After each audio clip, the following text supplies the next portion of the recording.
Então, gente, segurança psicológica é um tema que foi ganhando espaço dentro das organizações de um tempo para cá, tendo em vista a necessidade de fato, proteger a saúde mental do trabalhador. Sempre que se fala em saúde no trabalho, se pensa imediatamente na saúde física. Mas a gente tem tido indicadores e muitos motivos para acreditar que a saúde mental precisa de uma atenção urgente e uma atenção realmente grande de todos nós, assim. Sobretudo se a gente quer evitar acidente de trabalho. Vamos entender, então, esse tema. Vamos indo lá. Por que que isso é importante? O Ministério da Saúde, né, apresentou o número de acidentes graves notificados no setor formal e informal crescendo cerca de 40% em 2020, que foi o ano em que a pandemia se instalou na vida da gente, né? Desde lá, todas as demandas estressoras que a gente vivia, elas tomaram uma proporção bem maior, né, gigantesca, acarretando em transtornos mentais, em aumento da ansiedade. Então, a gente percebeu, por exemplo, que desde o início da pandemia, os casos de depressão no Brasil dobraram, os casos de estresse triplicaram, né? E a gente que já era o país com maior casos de transtorno de ansiedade no mundo, hoje somos, então, disparado campeões nesse pódio, um pódio que a gente não quer fazer parte. Oi? Só um pouquinho, que eu estou com uma outra tela aqui em cima, eu vou ver se eu consigo tirar. Não sei se eu não vou acabar fechando, que nem hoje de manhã. Se fechar, a gente abre de novo, não tem problema. Vamos ver aqui. Deixa eu só afastar, talvez. Deu, tá bom. Tudo certo? Posso seguir? Pode sim. Então, tá jóia. Outro indicador importante é que 9 entre cada 10 brasileiros no mercado de trabalho sofrem com sintomas de ansiedade. Desde aquela ansiedade mais leve até a ansiedade incapacitante. Porque a ansiedade, gente, ela pode ser normal, ela pode ser saudável, natural, mas ela pode ser também uma doença, dependendo da intensidade da frequência que ela é vivida. 20% das pessoas pesquisadas dizem que a causa do seu estresse está na família. E 60% diz que está no trabalho. Então, é significativo o número de pessoas que indicam ter no trabalho um fator estressor. Então, por essas razões e muitas outras, a gente começou a se preocupar mais em levar para o ambiente de trabalho melhores condições de saúde mental. Mas como é que isso tudo aparece? Como é que a gente pode entender essas questões de saúde mental no trabalho? Existe uma coisa chamada risco psicossocial, que é tudo aquilo que vem das demandas da vida diária, seja na família, seja no trabalho, seja na vida social, seja onde for, mas que traz prejuízos para a saúde mental, que vai pesando sobre a saúde da gente. Na família, a gente pode ver isso bem caracterizado na forma de conflitos, toda família tem seus conflitos, desemprego, que no nosso país é um problema social grave, doenças, dívidas, desentendimentos, divórcios, brigas, desintegração familiar, entre tantas outras coisas que a gente sabe, violência doméstica, enfim. No trabalho, o risco psicossocial se apresenta na forma de sobrecargas, difíceis de serem suportadas, pressões, exigências, conflitos entre colegas, com líderes, com pessoas de outro setor, assédio moral, assédio sexual, bullying, cobranças excessivas. E ainda a gente tem hoje um terceiro cenário que não se pode desprezar, que é o cenário da pandemia, né? A pandemia trazendo, então, um medo de contágio, né? Da gente se contagiar ou medo de contagiar alguém, medo de morrer, medo de abandono, solidão, né? Aquele isolamento nos custou muito ter que ficar fechados em casa. Insegurança frente ao futuro, desorientação, sem saber exatamente no que acreditar, o que é verdade, o que é mentira, qual a informação que realmente eu posso acatar, qual a procedência dela, muita confusão em cima disso tudo. Esses 3 cenários são os principais que se tem hoje: família, trabalho e pandemia. Família e trabalho, porque são os ambientes onde a gente passa a maior parte do tempo da nossa vida. E a pandemia, porque ela é um cenário global, que ainda interfere no nosso dia a dia, que ainda impacta na vida da gente. Por que o risco psicossocial influencia a saúde mental do trabalhador? Vamos pensar, então, nessas cobranças, nessas exigências, essa corrida atrás de produtividade, problemas familiares, tudo isso é risco psicossocial, né? Isso acarreta em baixa motivação, redução da produtividade e da qualidade do resultado obtido, aumento das possibilidades de acidentes, de incidentes, de emergências, doenças e afastamentos com mais frequência e prejuízo no clima do setor. No mínimo, isso a gente sabe que o risco psicossocial vai trazer. E isso, na medida em que vai se tornando uma constante do dia a dia, gera, então, danos para a saúde mental. Se não tiver saúde mental, não vai ter segurança. Isso é fato. Existem sintomas, e aí é muito, muito, muito importante que vocês entendam uma coisa, gente. Estresse não é normal. Estresse não pode ser banalizado. Ansiedade e depressão, muitas vezes, requerem tratamento. Depressão sempre requer tratamento. E isso não pode ser tratado de uma forma banal. Ah, isso vai passar, não precisa fazer nada.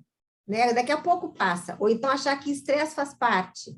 Ah, estresse faz parte. Qualquer lugar que eu for trabalhar vai ter estresse. A vida tem estresse de qualquer jeito. Não, a gente não tem que aceitar estresse como algo banal, que faça parte. A gente não tem que achar que depressão e ansiedade vai passar sem que eu faça nada, assim, magicamente. Não acontece. Então, eu vou convidar vocês agora para prestarem atenção nessa lista de sintomas que eu estou trazendo aqui, que exigem tratamento. Se vocês perceberem que esses sintomas, de fato, estão acontecendo com vocês, mais de um, diariamente e com uma certa intensidade, isso requer tratamento. Insônia significa dormir pouco, dormir mal ou não dormir. Fadiga crônica, que é aquele cansaço permanente, a gente acorda cansada. Tem dias que a gente nem teve tanta coisa para fazer, mas mesmo assim se sente muito cansada. Isso é uma fadiga crônica. Irritabilidade, muitas vezes por um motivo desproporcional ao fato, eu já reajo com muita irritação. Né? Então, aquela intolerância, aquela coisa do pavio curto, como a gente chama.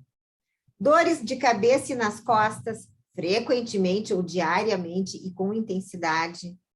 Perdas de memória. Depressão e desânimo, quer dizer, aquele desânimo que vai se tornando constante. Ansiedade, que eu tenho dificuldade de controlar, e pânico. O pânico é um medo exagerado.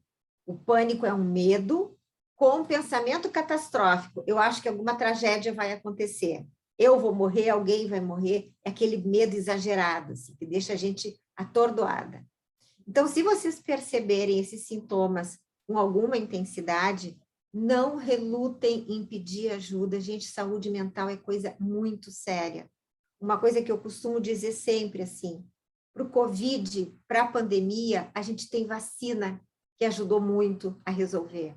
Para transtorno mental, não tem vacina. Ou a gente trabalha na prevenção, ou a gente trabalha com autocuidado, ou ele vai acontecer na vida da gente. E aí, para conseguir se curar desse mal, é bem mais complicado. Tá? Então, realmente, valorizem esses sintomas, deem atenção para eles e peçam ajuda sempre que precisar.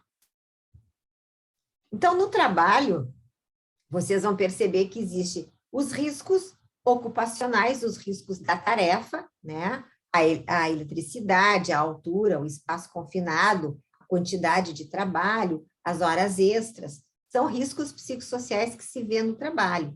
Discriminação, assédio, bullying, essas coisas todas que às vezes acontecem nas empresas.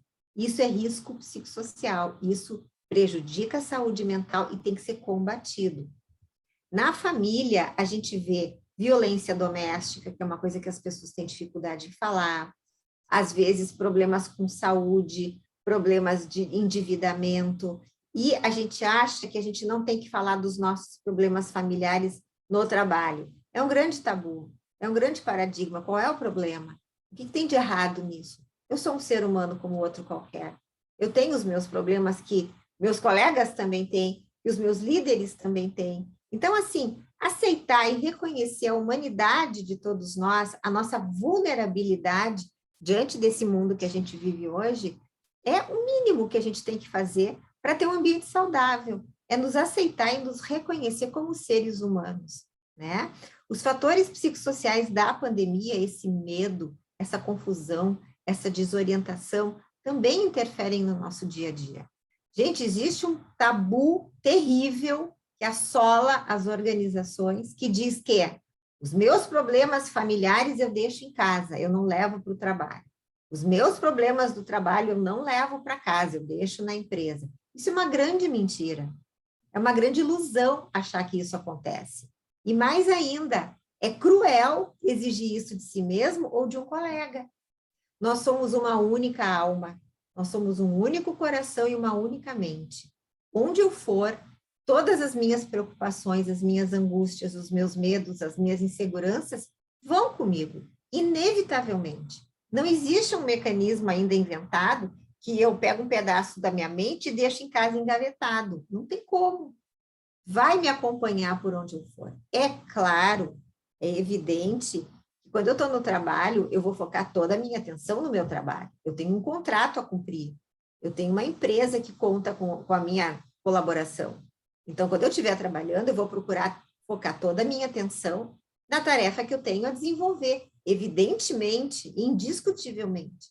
Mas isso não significa que as minhas incomodações, que a minha preocupação, que os meus medos, que as minhas inseguranças ficaram em casa. Não fica. É muito doido imaginar uma coisa dessa. A gente precisa respeitar, a gente precisa aceitar a nossa vulnerabilidade, a nossa humanidade, a nossa condição de seres humanos que sofre, que erra, que precisa de ajuda. Certo? Então, esse é o primeiro passo para a gente ter saúde no ambiente de trabalho, para a gente aprender a cuidar de si mesmo. E aí a gente vai chegar agora na segurança psicológica. Um estudo global foi feito... uma coisa aqui na tela, peraí. Opa, passei. Volta. Um estudo global foi feito pela Tower Watson sobre a força de trabalho com 32 mil funcionários de 29 países. A ideia era poder fazer uma comparação entre países, entre empresas, e aí se descobriu que cuidar, simplesmente proteger, acolher, é a coisa mais importante que um líder pode fazer para criar uma cultura de confiança. Dessa forma, o trabalhador vai para a empresa e ela sabe que lá ele vai poder contar com seu líder como uma pessoa empática, como uma pessoa compassiva, que compreende as limitações humanas, que vai me ajudar, que vai me proteger, que vai me acolher para lidar com as dificuldades da vida. Então, esse estudo foi fantástico. Logo em seguida, surgiu o projeto Aristóteles. Aquela frase que está ali é uma frase emblemática desse pensador. O todo é maior que a soma das partes. O que aconteceu, então?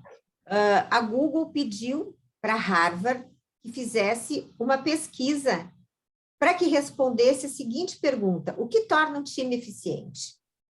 O objetivo do projeto Aristóteles era responder a essa pergunta. Muito bem, a pesquisa começou com 180 times de empresas diferentes e se descobriu que uma das características mais marcantes dos times com bom resultado, eficiência, enfim, é a segurança psicológica, ou seja, as pessoas sentem que podem correr riscos interpessoais. Isto é segurança psicológica. Eu posso correr riscos interpessoais. O que são riscos interpessoais? Por exemplo, pedir ajuda. Olha, hoje eu não estou bem, estou com muitos problemas, estou com a minha cabeça atordoada, não dormi bem. Preciso de ajuda para lidar com os riscos da minha atividade, porque eu não estou me sentindo seguro hoje. A gente revela a nossa vulnerabilidade quando a gente pede ajuda. Propor uma ideia é um risco interpessoal. Eu vou dar uma ideia mirabolante, que me bateu na cabeça e que eu acho que pode ser muito legal. Vou correr risco de me chamarem de louca, de burra, de maluca, de seja lá o que for, mas eu vou lá e vou dar minha ideia, porque eu acho que ela pode contribuir.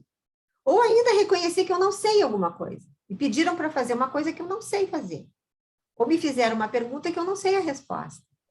Isso tudo são considerados riscos interpessoais. Por que são considerados riscos interpessoais? porque as pessoas podem se sentir julgadas, né? Se eu pedir ajuda, eu posso ser julgada por incompetente. Se eu propor uma ideia maluca, eu posso ser julgada de doida. Se eu reconhecer que eu não sei alguma coisa, eu posso ser julgada de burra. Esses julgamentos nos incomodam muito e a gente muitas vezes trava, se retrai, não faz aquilo que precisaria fazer para fugir desse julgamento. No momento em que a gente desenvolve segurança psicológica dentro de um time, eu me sinto livre para ser quem eu sou e para demonstrar as minhas dúvidas, a minha vulnerabilidade, meu não conhecimento sobre alguma coisa, porque eu acredito que o meu time não vai me julgar. O meu time vai me ajudar, vai me acolher, vai me orientar, vai me apoiar, enfim, vai ser tranquilo, eu não vou ser apedrejada por isso. Isso é segurança psicológica. E aí, essa moça que está aí se chama a doutora Amy Edmondson. Ela é professora em Harvard e ela que, então, coordenou o projeto Aristóteles. Um ambiente de segurança psicológica é caracterizado pela segurança que os membros da equipe têm para expressar suas opiniões, para darem ideias, fazerem perguntas e, principalmente, caso alguém tenha cometido um erro, em saber que a equipe estará lá para ajudá-lo e não para culpá-lo, tornando o erro uma experiência de aprendizado. Isso é segurança psicológica. Ela conceitua dizendo que é uma crença compartilhada pelos membros de uma equipe de que a equipe é segura para a tomada de riscos interpessoais. Então, existe confiança, existe uma sensação de que um cuida do outro, um protege o outro, um aceita o outro, um respeita o outro. É maravilhoso isso. Os resultados dessa pesquisa de Harvard mostrou 5 itens como sendo fundamentais para que os times tenham bons resultados, tenham eficiência. A segurança psicológica, que a gente acabou de falar, que é a percepção que o indivíduo tem sobre as consequências de assumir um risco interpessoal. Indica o conforto de uma pessoa em discordar das outras e defender seus pontos de vista. É a capacidade de não ter receio de ser visto como incompetente, ignorante, negativo ou chato. Também tem relação com a possibilidade de admitir erros, dar a sua opinião e fazer perguntas. É uma sensação de liberdade, de poder ser quem a gente é, né? Isso é muito legal. Confiabilidade é um outro item que essa pesquisa mostrou. É a expectativa de finalizar o trabalho com qualidade, dentro do prazo e a capacidade de acreditar que todos tomarão essa atitude. Então, é aquele senso de time mesmo. É eu saber que todas as pessoas do meu time vão buscar finalizar esse trabalho dentro do prazo da melhor maneira possível. Eu não vou fazer isso sozinha. Eu vou fazer isso com os meus pares. Estrutura e clareza é outro item importante para a eficiência dos times. Consiste na garantia de que todos sabem o que é esperado deles e dos processos que devem ser seguidos. As metas são incluídas neste critério, ou seja, a organização do trabalho é claro, o objetivo do trabalho é claro, as metas são claras, os processos em si são bem claros e todo mundo sabe como deve ser seguido. Então, essa clareza da estrutura do trabalho é um outro aspecto importante. Significado é senso de propósito, tanto no nível intelectual quanto coletivo. Ou seja, eu sei para que serve esse trabalho, eu sei a importância dele, eu sei o significado dele. Eu sei de que maneira ele representa, o que ele representa por todo. E impacto se refere à percepção de que o trabalho executado é importante para a organização. Então, eu sei da relevância daquilo que eu faço dentro do mecanismo todo, dentro da organização como um todo. A segurança psicológica, ela passa por 4 estágios para que ela se instale numa cultura. O primeiro estágio fundamental é sentir a capacidade, a segurança para se expressar. É seguro para os membros da equipe trazerem ideias, discordarem ou questionarem o status quo sem serem intimidados. Quer dizer, o meu líder fez alguma coisa que eu não entendi por que ele fez. Eu vou lá e questiono. Por que tu fez assim? Por que tu decidiu dessa forma? Por que tu escolheu dessa maneira? Esse questionamento, ele não é intimidado. Da mesma forma que ele não ofende o líder, ele aceita aquilo naturalmente, ele percebe que a pessoa que está questionando quer entender as razões dele, simples assim. Interagir é seguro para os membros da equipe pedirem ajuda, engajarem em conversas difíceis, dar e receber feedback, engajarem com seus colegas e iniciarem e manterem um diálogo. Então, toda a interação é bem-vinda, né? Inclusive em níveis diferentes, né? Eu posso me relacionar com os meus pares, com o meu líder, mas eu posso me relacionar diretamente com o dono da empresa, se eu quiser, sem que isso cause milindres, sem que isso seja entendido como um bypass, né? Sem que isso ofenda a minha liderança. Então, todas essas interações, sejam horizontais, verticais ou diagonais, não são vistas de uma forma negativa. São vividas livremente e sem julgamento. Terceiro estágio é aprender. É seguro inovar, trazer ideias, dizer que não sabe alguma coisa ou ainda aprender com seus erros. Então, o mais importante disso é perceber que o erro é vivido na forma de um aprendizado e não na forma de uma culpa ou de uma incompetência ou que vai ser sofrido algum tipo de julgamento ou de cobrança em cima disso. E, por último, se chega ao pertencer, que é o quarto estágio da segurança psicológica. É seguro para os membros da equipe sentirem-se valorizados, reconhecidos, apoiados e com o sentimento de que não serão rejeitados. Ou seja, eu pertenço a esse grupo, é como se fosse uma família. As pessoas me aceitam como eu sou. Elas sabem que eu não sou perfeita. Elas reconhecem a minha imperfeição. Eu também reconheço, assim como reconheço a delas. E está tudo bem. Então, segurança psicológica, que foi, então, encontrada através do projeto Aristóteles, desenvolvido pelo Google, é uma lembrança de que quando empresas tentam otimizar tudo, constantemente esquecem que o sucesso é construído em cima de experiências, como interações emocionais, conversas e discussões sobre quem queremos ser e como nossos colegas nos fazem sentir. Então, isso é que promove sucesso. É quando a gente consegue ter essas interações de forma a promover evolução, promover o crescimento pessoal de todo mundo. Sobre a cultura da Google, gente, é interessante a gente dar uma olhada como é que isso funciona, porque, assim,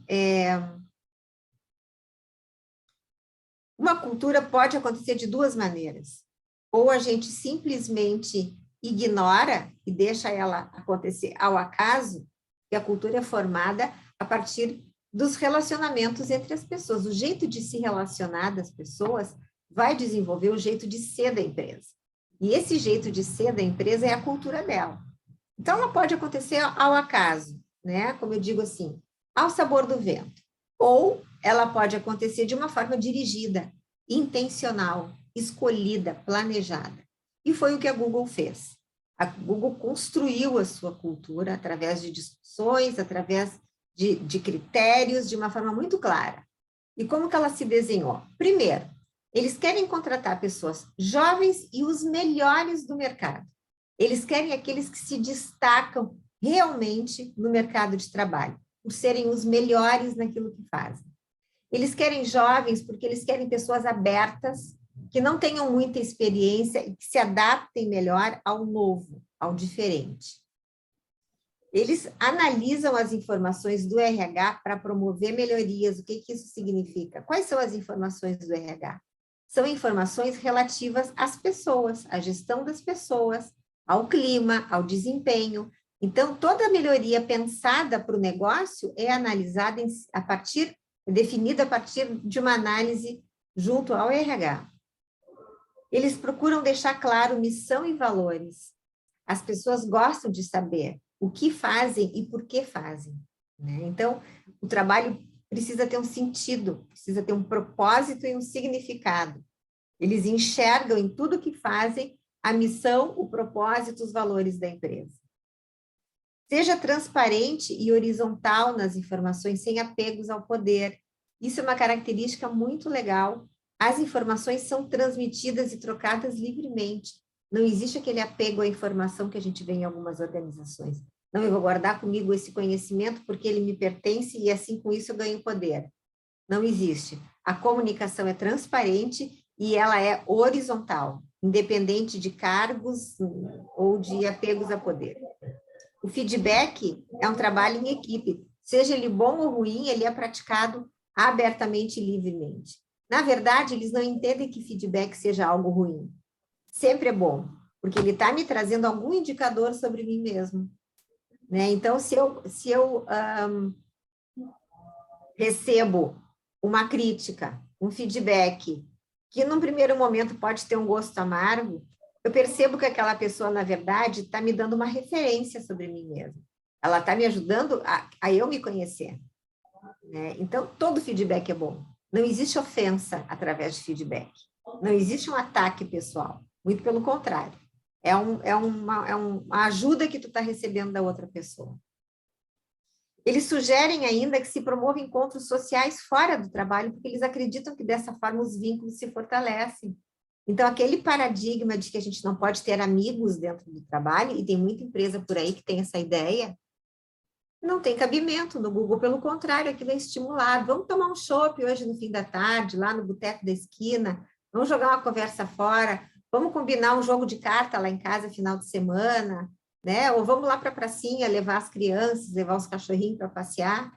E aí as pessoas se encontram fora do trabalho e isso só serve para fortalecer, para aproximar, para gerar saúde para os relacionamentos no trabalho. E eles estimulam para que se crie um ambiente casual, um ambiente que é aberto e propício à criatividade e à inovação. Vocês podem ver nessa foto ali as pessoas sentadas nos puffs coloridos, rindo, conversando, né, do jeito que elas querem, como se estivessem na sala da casa delas. Esse ambiente casual se sabe que é estimulador da criatividade e da inovação. Esta é a cultura da Google, criada intencionalmente a partir de uma prática diária e da busca de pessoas que se identificam com isso. Nós vamos falar agora de competência socioemocional, porque é uma outra vertente que tem relação com segurança psicológica. Se falou por muito tempo em competências técnicas e competências comportamentais. É isso que tem lá no RH, nas descrições de cargo. A competência técnica sendo aqueles conhecimentos e a experiência que eu preciso ter para desempenhar meu trabalho, e a competência comportamental como sendo um conjunto de habilidades que eu preciso ter também para o meu desempenho.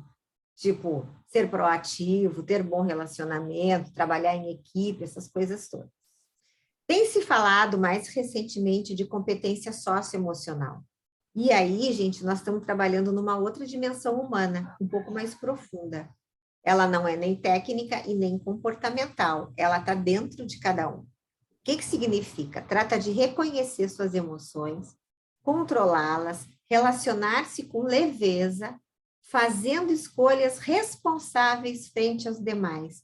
Olha que interessante isso. É quando eu aprendo a me relacionar, fazendo escolhas responsáveis frente aos demais. Ou seja, eu me dou conta de que maneira o meu comportamento afeta no outro. Eu me dou conta de que maneira as minhas respostas emocionais podem impactar no bem-estar da outra pessoa. E aí eu passo a escolher melhor o meu comportamento, as minhas respostas, tendo responsabilidade pelo que eu faço com as pessoas. Ou seja, aquele tipo super sincero que sai por aí gritando verdades para todo mundo, na cara de qualquer um, e tu engula se quiser, não é bem assim.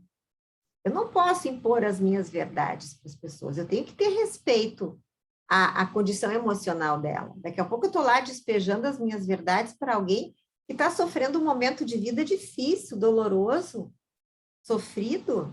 Eu não posso desrespeitar isso e simplesmente impor minhas verdades.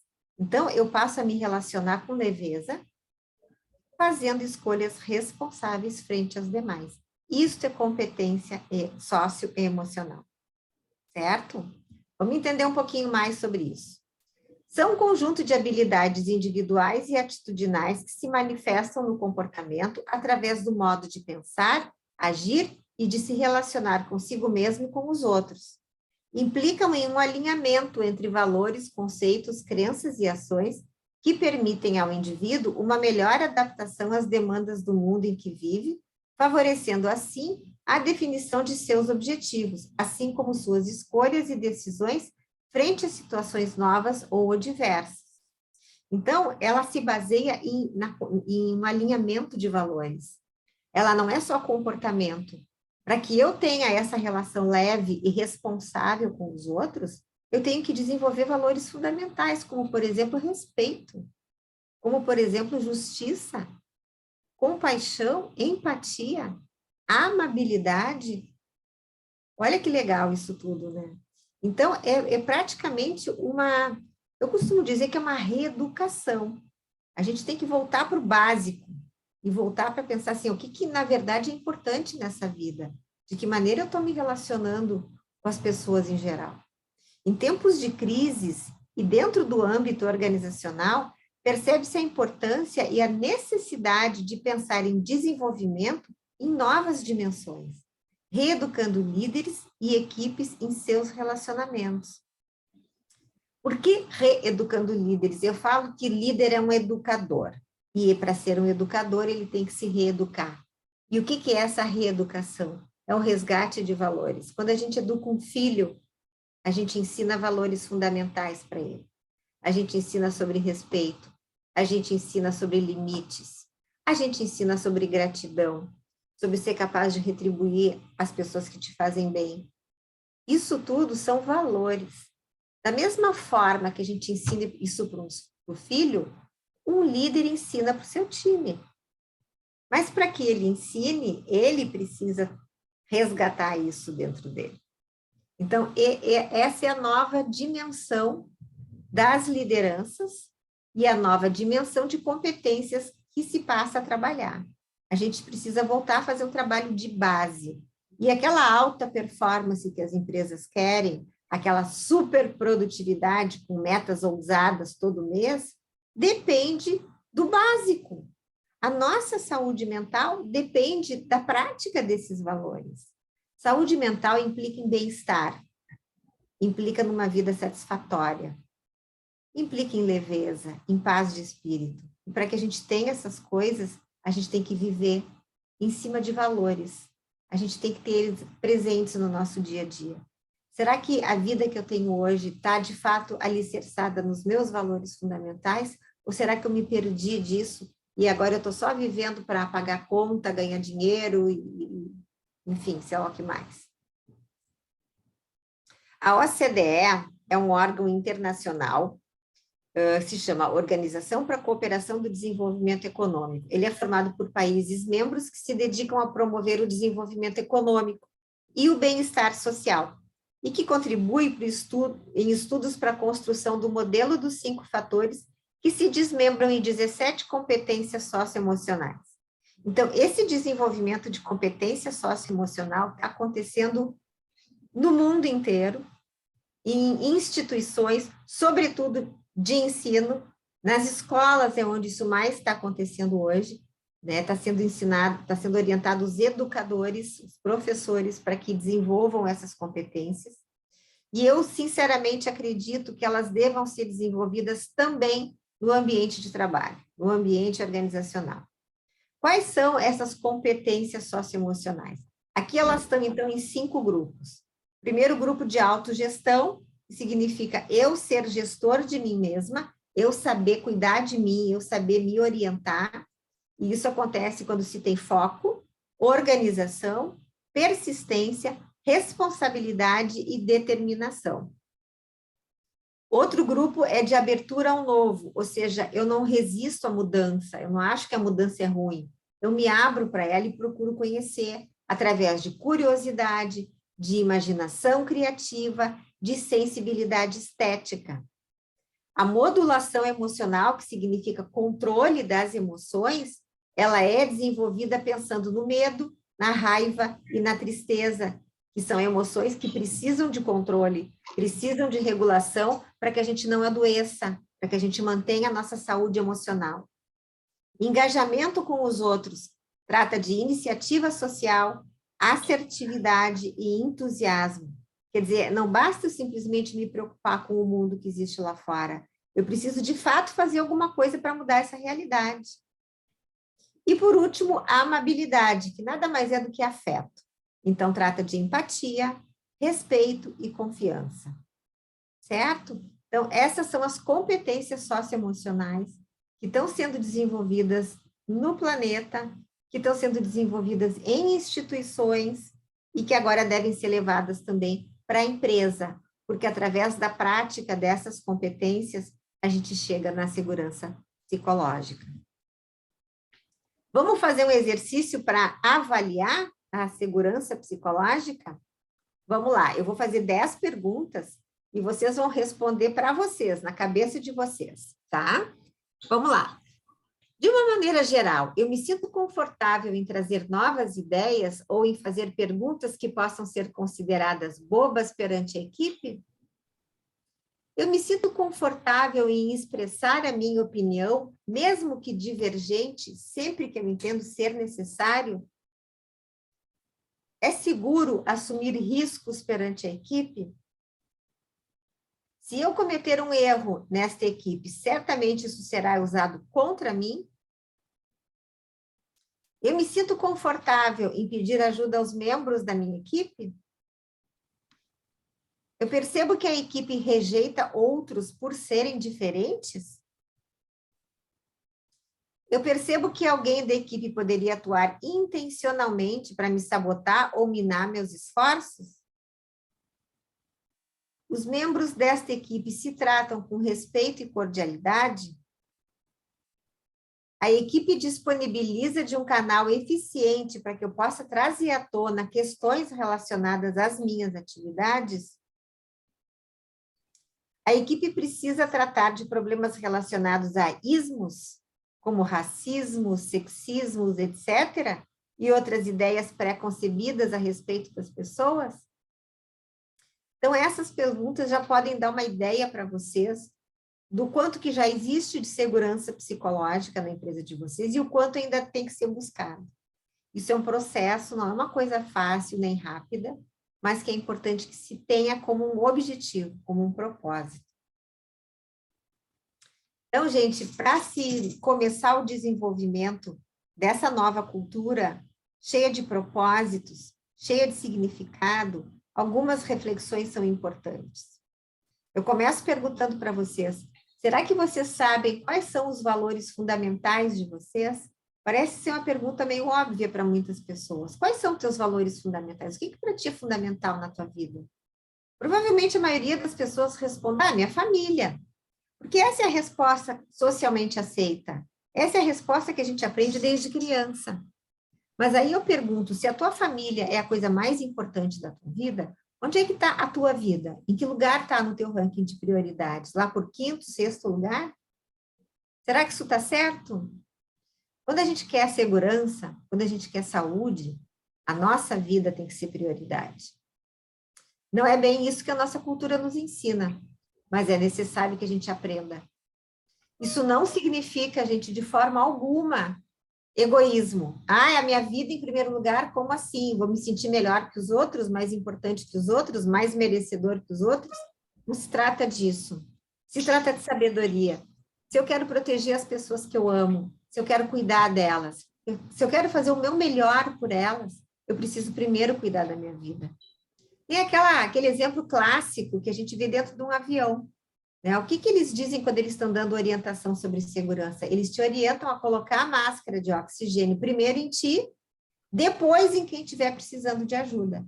Essa é a orientação que a gente recebe. Por que essa orientação? Porque a minha vida é mais importante que a do outro? Não. É porque se eu não cuidar da minha vida, eu não vou poder ajudar quem está do meu lado. É óbvio. Então, que prioridades vocês estão praticando? O que vocês têm colocado em primeiro lugar? Como eu faço as minhas escolhas? Do que eu não abro mão? O que é imprescindível para mim? O que é intolerante para mim? O que seria, assim, inaceitável? Essas perguntas estranhas, assim, filosóficas, elas vão nos ajudando a identificar o que realmente tem sentido para mim na minha vida. E o quanto a minha prática está alinhada com os meus verdadeiros valores. O que te faz feliz? Como é que vocês se sentem diante de uma injustiça? Quando vocês passam na rua e enxergam uma criança sentada no cordão da calçada, sem comida, pedindo dinheiro, o que vocês fazem diante disso? Vocês simplesmente ficam tristes e não fazem nada? Ou então vão para casa rezar? A gente precisa ficar triste, a gente precisa rezar, mas a gente tem que fazer algo de concreto. Quais os preconceitos que me limitam? Todo mundo tem preconceito, vocês conhecem o de vocês? Primeira maneira de se livrar deles é começar reconhecendo que eles existem. E preconceito é uma limitação. Bota a gente dentro de uma caixinha, nos afasta das pessoas. Para avaliar a cultura, que tipo de ambiente eu crio? Quando eu chego num grupo, qual é o efeito que eu causo? Ah, eu sou do tipo que quando chego as pessoas começam a rir, brincar, ficam mais alegres. Eu sou comunicativo, então eu deixo as pessoas assim também. Que tipo de pessoa me atrai? Qual o meu estilo de vida? Eu vivo para viver em paz, com segurança, ou eu vivo pagando dívida, porque eu estou sempre tentando aparentar uma vida que eu não consigo manter? O quanto eu me envolvo com questões sociais ou simplesmente mantenho o padrão que já existe? Se eu quero um mundo diferente para os meus filhos, eu tenho que fazer diferente. Eu tenho que me envolver com as mudanças que eu quero, eu tenho que ser a mudança que eu quero. Porque senão eles vão viver num mundo pior que o nosso. Então, gente, o desenvolvimento de competências socioemocionais implicam em uma revisão de valores. Mais que uma revisão, um resgate. E de atitudes. E, por consequência, vão gradualmente mudar uma cultura e os padrões que a gente vive. Mas começa por cada um de nós. Eu não posso esperar que que a empresa mude, que o meu líder mude, que o meu vizinho seja mais bonzinho, para depois eu mudar. Eu tenho que começar por mim. Se eu mudar, vocês vão perceber, se vocês mudam, vocês percebem que as pessoas ao redor também mudam, porque elas sentem que alguma coisa está diferente. E aí o padrão existente se desfaz e um novo padrão se cria. Competência socioemocional não são as soft skills que se fala por aí. É diferente. Competência socioemocional tem foco numa cultura humanizada, numa cultura psicologicamente segura. As soft skills, elas têm foco em alta performance. Então, representa o autoconhecimento, que é a capacidade de compreender e aceitar suas forças e limitações, trazendo mais autoconfiança e autoestima. Significa empatia, que estimula a sentir o que o outro sente, promovendo confiança e conexão. Significa decisões responsáveis, ou seja, prepara para fazer escolhas que promovam o bem comum. Significa autocontrole, que permite atitudes melhor orientadas ao seu objetivo, evitando a impulsividade. E significa também habilidades sociais, que contribuem para os relacionamentos saudáveis, gerando cooperação e entendimento. Então, as soft skills, de acordo com a Michael Page, seriam essas, elas têm muita coisa em comum com as competências socioemocionais, só que elas são descritas de uma outra maneira. Como que se desenvolve tudo isso? Como é que eu começo, então, a praticar e desenvolver? Eu vou esperar o mundo lá fora melhorar? Eu vou esperar que o meu líder seja bonzinho? Não, eu vou fazer a minha parte. Como é que eu faço isso? Valorize suas ideias e opiniões sem perder a flexibilidade em ouvir os demais. Significa não julgar, gente. Significa se aceitar. Mesmo que alguém pense diferente de mim, mesmo que alguém tenha opiniões e visões diferentes de mim, eu aceito e respeito. Não vou ficar incomodada com isso. Da mesma forma que eu quero também eu mesma valorizar as minhas ideias e opiniões e expressar isso livremente, sem medo de julgamento. Descubra os motivos para se orgulhar da empresa onde vocês trabalham. Isso gera pertencimento. Esse sentimento de orgulho faz a gente se sentir parte de um time, de uma família, de um grupo de pessoas que têm os mesmos propósitos. Busque se sentir à vontade para conversar e interagir em qualquer nível. Todos somos seres humanos, não importa se é o porteiro que está lá na frente da empresa ou se é o dono da empresa. Somos todos seres humanos. O que diferencia um e o outro é o quanto tem na conta bancária. Nós somos todos seres humanos iguais, que erra, que acerta, que magoa alguém, que deixa alguém feliz. Enfim, que quer coisas melhores. No fundo, todos queremos a mesma coisa, uma vida de paz, com saúde, com bem-estar. Não tenham medo de arriscar, não tenham medo de errar. Mas se errarem, aprendam com o erro, de uma forma leve, descomplicada. Isso muda tudo. Isso traz segurança psicológica. Isso traz segurança no trabalho. Por que isso é importante? É importante para a empresa, porque gera uma cultura sustentável. Quando eu falo em sustentável, eu falo em sustentabilidade humana. A empresa precisa de sustentabilidade financeira, é óbvio. Precisa-se de sustentabilidade ambiental, é lógico que sim. Mas as empresas também precisam de sustentabilidade humana. Elas precisam ser viáveis para o ser humano. A segurança psicológica fortalece as equipes, melhora os resultados, favorece o clima e o ambiente de trabalho. Para o trabalhador, ela melhora a saúde mental, ela traz mais bem-estar, melhora os relacionamentos, estimula a motivação e previne acidentes de trabalho. Previne conflitos também, aqueles desentendimentos chatos que ninguém quer. E o ambiente fica melhor. Então, só se tem a ganhar, só se tem vantagens nisso. Não tem nenhuma contraindicação. É bom para todos. Então, pessoal, era esse meu recado por hoje. Agradeço a vocês pela participação. Espero que façam bom proveito.